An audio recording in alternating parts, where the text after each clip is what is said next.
Mel2204, your pageant vlogger host. Subscribe!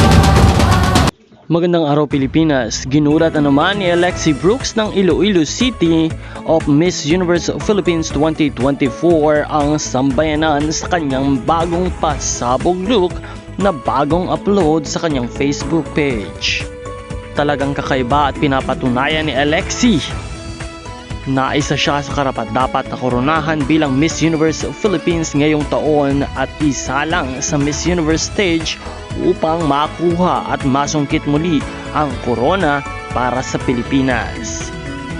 Talaga namang patuloy na namamayagpag at laging stand out itong si Alexi Brooks, kahilera ni Maria Tiza Manalo at ng iba pang mga frontrunners. Kung kaya naman patuloy nating suportahan ang lahat ng ating mga kandidata na paborito ninyo upang manalo sa Miss Universe Philippines competition. I-comment lamang inyong favorite candidates and of course huwag kalimutan na mag-subscribe for more updates.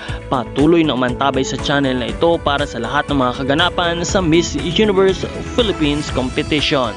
This is Mel2204, your pageant vlogger host. Maraming salamat sa iyong panonood at maraming salamat sa iyong pag-subscribe. Support your favorite candidates and leave a comment.